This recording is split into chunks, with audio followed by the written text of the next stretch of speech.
Hello, I'm Dalton DeLand. I'm a columnist for the Berkshire Eagle, and this is Eagle Reels, where we take you beyond the news. My guest today, Buzz Knight, founder of Buzz Knight Media. Welcome, Buzz. It's nice to be with you, Dalton. Thank you so much. That mellifluous voice, they get me every time. Radio voices.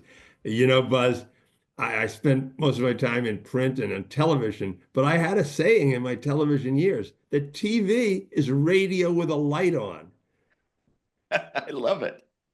Uh, so, how about you? First of all, gotta say this, Buzz Knight. There's one thing or another. Either you had that name and therefore you had to go into radio, or you went into radio and you said, what the heck? Let me pick one of the best. Tell me, what's the story? Oh, well, it is a story. How much time do you have? Give us the Yeah. short version. Yeah, well, listen, I was in college and at the University of Dayton, Ohio, and majoring in communications. And I had a friend named Jonathan Farrell who was also associated with the radio station as I was. Well, he just called me because my real name, first name is Bob, last name Kosak. He decided to shorten Bob or nickname Bob, and he would call me Boz. Well, that was also an era where the great Boz Scaggs had put out Silk Degrees, and that was a big album. So now this is where the story gets a little questionable. Jonathan, my friend, Jonathan Farrell, went to a party in New York City that the label threw for Boz Scaggs. He comes back and he says, I have to now call you Buzz because Boz's friends call him Buzz. So fast forward to my first job out of college, I had to come up with a name. BK, Bob Kosak, became BK, Buzz Knight. Great story. Well, it's a great name. It's a great name. I mean, Buzz Knight has it's almost it's interesting in several ways. I was a nighttime jock at that Yeah. point at a station in Connecticut called I-95, and they had funny names back then. Storm and Norman did afternoons. The guy I replaced was Paul Red Eye Guthrie. So I had to join the funny name club. Give me a They were break. all great. You remember in DC there was a guy, the Grease Man. That's right. Real name, Doug Track. That's Anyway. exactly correct. You know Uh, it. All right, well, let's get into some of that history. Okay, growing up in the 60s, I think my coolest day was when you had to listen in and if you heard your name called on the radio on WMCA 54 on the dial, you could win a bright yellow smiley face WMCA good guy sweatshirt. I didn't have it right with me. I would have worn it today, but I still have it, Buzz. Okay. You, the 60s, AM radio. Can you tell us a little about AM radio when it was king and your entry into radio? Yeah, now I was listening back then to WMCA, but I was more of a fan of 77 WABC. And what was so cool about AM radio in those days is AM played pretty much everything. It ran the gamut from playing a rock song, a Motown song, a pop song. It was all over the place. It was a hodgepodge, and it was bigger than life, but it was also, this opportunity which ultimately would form with FM radio because FM then found a particular targeted niche, just like rock stations back then. But AM was glorious, and they were big promotions that AM stations did. The personalities were big and bold, and they made events out of everything.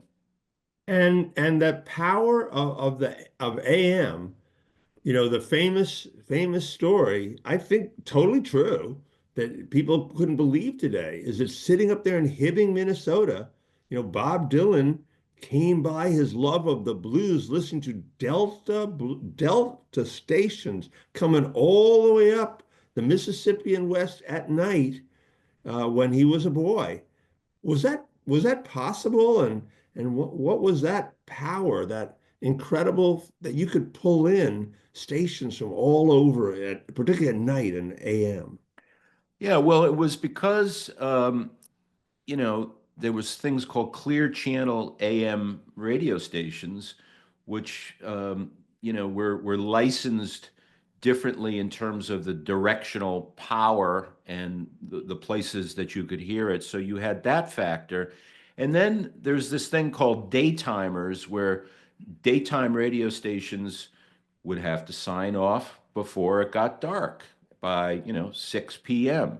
So when the daytimers would sign off, that would create this other opportunity for these clear channel stations and even some non-clear channel stations to be heard across multiple states. Where I'm at in the Boston area, WBZAM 1030, the news station, can be heard, boy, all across the country, I believe. So I think the power of AM back then was a really neat thing, and we all spent a lot of time with that little transistor radio under our pillow. Buzz, I also think that rock and roll existed and flourished because of the sonic punch of the mono mixes of radio. People know about the Beatles. It was all mono. If there was a stereo at all, someone had gone back and dialed it up in the studio. They didn't even usually have that. And just what do you think of that? I mean, I just really have this whole theory that because when I listen to any other version today, where the mono's almost all disappeared, or it's a specialty item that they get a lot of money for, the stereo stuff, loses a lot. I wonder what we would have thought if it had all been, in that kind of stereo mix. I think it was part of the magic to it. There was this sense of, momentum and, once again, a sense of just, boisterous, loudness that came through. Just like in Spinal Tap, they turned it up to 11, it felt like. So I think it was just part of the times, plus the fact that you had the way things were, 45 versions would be played rather than album versions at that time, because of the way the stations were formatted. So it all contributed to the uniqueness of the sound, and of course the jocks, the DJs, they played an important role as well. And then we migrated. We got a little more money. Cars started to have the FM, which is in the VHF dial, and we developed what became to be called free form, right, in rock and roll. And I would listen going to school outside Boston, WBCN, and there was WNEW in New York, and so forth. There was MMR, I think, in Philly, and all of HFS, I think, in DC. And this was a magical time, right? The spirit of late 60s into 70s. Was this when you came on the air? I didn't come on the air then, but I was a Okay. fan of that. Yeah. And it was a magical experimentation time. Going back to the in-car aspect of things, remember the FM converter, that little bolt-on that you put into the car radio area there. It was a bolt-on, accessory. And I think you had a, tuned to a particular part of the AM dial for the FM converter to start working, and there was FM radio. But I think what happened is there were these owners that were sitting on something they didn't know what they had. They thought classical music, as an example, was the way to go. Nothing against classical music, but they were not into experimentation. And there was some bold people who decided to, force some experimentation. Then you had those that had FM, radio stations, deciding to step out and match the times because they were rebellious times. So we needed formats that had a bit of rebellion to them. So there was a generation that could identify with them. So I was in Stamford, Connecticut, and I was listening to WNEW FM at that time. And this was, I mean, Scott Muni, who migrated over from being on WABC. He migrated then to the FM, along with obviously a bunch of other trailblazers. So that was my influence ultimately in high school, and that's where I discovered so much music that I still love to this day. And I guess, to be truthful, that's where I got it in my blood to want to be on the radio because of those times, because of listening as a fan and as a young man in Stamford, Connecticut, to New York radio and to NEWFM specifically. Well, as a night DJ, I mean, we got to bring up Allison Steele, the Nightbird, the great evening DJ. Just a transportive person. Sadly, passed away some years ago, but that that spirit of radio really carrying you someplace. Yeah, she was mystical. She was unlike anything anybody had ever heard. And later in my career, I would get to work part-time at WNEW FM on the weekends. And I remember one time I reported for duty, and I think I was doing a fill-in during the week. And Allison was working at WNEW AM in those days. And I walked in the studio, and I couldn't believe Allison was in there. And just like a little fanboy, I walked up and I shook her hand and told her what she meant to me. I must have sounded like an idiot. There's a rock song, I'm forgetting who did it, right, a few years ago that puts her into the song as a female singer-songwriter that has that as part of the sign-off in the song. Oh, really? A Oh, God. little song snippet. Yeah. It was just great to hear it. But I Um, discovered so much music from that station and from people like her. I mean, I would not have probably known who the Moody Blues were if it wasn't for Alison Steele, because they were an integral part of her show, you know. so what happened, Buzz? What happened? Was it the conglomeration, the value of the spectrum, the move? Was it the general, weakness that happened, in subsequent generations of rock as we moved to where talk radio became dominant, and those stations often literally got changed overnight by their big new owners to talk stations. And can you tell us about that period? What happened? Well, I think owners incurred too much debt, which is still a problem to this day, that it is hurting the industry. So you had at that point a desire to find other types of content that would be, potentially fruitful. Um, that's how I think talk formats, spoken word formats were ultimately born, because when you had music duplicated among a lot of different places, it wasn't as unique. Now, I personally believe stations that owners gave up on, that were these legacy stations, could have been saved if they invested in the talent and invested in keeping the radio station current and in the moment and with that unique necessary flavor. I was fortunate to be part of the companies that yielded two great stations. One you mentioned earlier, WMMR in Philadelphia, and another is WRIF in Detroit. Those two stations are still flourishing to this day. And one of the reasons why they were able to keep those stations relevant and in the moment and not changed format wise was because in each case, those stations found great talent in the mornings and kept it invigorated as a result of that talent.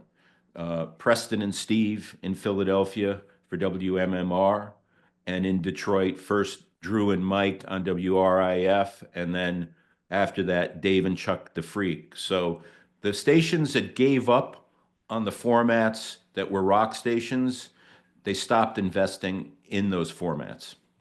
And then I think right to today, a couple of the greats from NEW are over on a nonprofit, public radio station, FUV in New York. And FUV has done a brilliant job of catering to an audience that lost their favorite radio station in New York in WNEW FM. So through the years, they brought much of that great talent over to WFUV. Vince Scelsa, I think, was one of the first ones who went over there. My friend Dennis Elsis was another one of the early ones to Dave go over Herman, I there. think, had been there a while. I believe so. I think Pete Fornatal as Oh, Pete, well. absolutely. So they were smart enough to find these unique personalities and give them a home and give them some creative freedom. Hmm. Well, then now everything we just talked about, Buzz, is a word we never would have known. It is now terrestrial radio, right? And satellite came in. In New York, there was Sirius. In DC base was XM. Now they're combined. But talk to us a little bit about this emergence to where today there are a number of high-end, I know, cars where in fact radio is fighting to not be literally left out of their cars in favor of only Sirius. It upended for a while the industry, and that's where the term terrestrial radio came from, because the owners felt like of radio stations, they needed to put their flag in the sand to say, this is what's different about us. We don't want to be lumped in to satellite radio. We want to be our own entity. We are terrestrial radio. So at that time, there was a lot of turbulence in the radio industry that was happening. There was economic turbulence that was happening in the country, no less in the industry. Then comes a new entry into audio consumption in the form of satellite. In many cases, it was commercial free. So that was a real advantage compared to terrestrial radio at that point.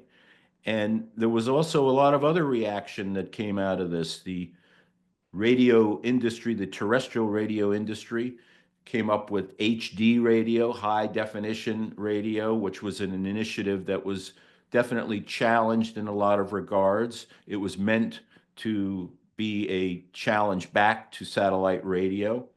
So this turbulence, I think, at a time when there was a lot of debt in the radio business then, and there still is now, created a defensive posture, which I think needs to be reconsidered. You never can operate, no matter what business you're in, if you're operating defensively.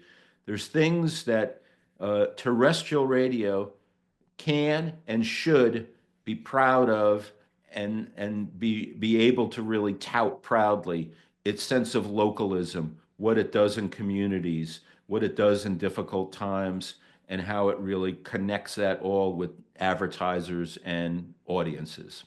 Yes, thank you. And for all that I think we missed, I guess we gained hundreds of splinters of channels that you can get on satellite radio. You can fine comb what you want to listen to in a million different ways. Often though, when I'm listening to it, I actually miss a little bit of DJ. Yeah, and I'll give Satellite the credit on the use of some of the great DJs. Dennis Elsis, who we mentioned, is on satellite radio. Meg Griffin is another former New York DJ who's tremendously talented, who's part of satellite radio. So I'll give them their props on finding those great talents and incorporating them into what they put out. But I think in the long run, yeah, we all crave human connection, and we crave that when it comes to what personality and curation means to us. Thank you. Well, finally, then moving us into the present day when You are a multiple offending podcaster. Uh, I'm a vodcaster, so I guess that's half a foot. Um, but what does that feel like? Just give us the arc of that journey, and what do you feel about this when you like my kids walk around with headphones listening to podcasts, sometimes on hyper speed like the chipmunks. Well, it takes me back to my roots, actually. And that's part of what drew me there. Because as somebody who started on the air, as someone who did interviews when I was on the air or admired people who did interviews, this now harkens back to that. I have two podcasts, one that I host called Taking a Walk, another that I produce called Music Save Me. And the arc of storytelling often is sadly missing on terrestrial radio these days. And I'm hearkening back to my era of when I started. And I believe many people say this about podcasting and about the experimentation of podcasting. They say, you know what? This reminds me of the early days of radio. And I tend to agree with that. And I do believe that experimentation, that sense of adventure, back to what you were talking about the early days of FM, it's kind of missing. And I'm grateful I'm getting it. I wish some of that would come back to terrestrial radio. Buzz, thank you for keeping that spirit, and thank you for drawing that circle back for us. It's a very good way to look at it. And I appreciate so much you're joining us here today. Thank you for having me. I appreciate it. Buzz Knight, founder of Buzz Knight Media, multiple podcaster. Do check out those podcasts. And viewers, if you're already a subscriber to the Berkshire Eagle, thank you. If you're not yet a subscriber, please consider becoming one. Local journalism, like local radio, is, I think, the spirit of the community of the country. I'm Dalton DeLand. I'll see you next time on Eagle Reels and in the pages of the Berkshire Eagle.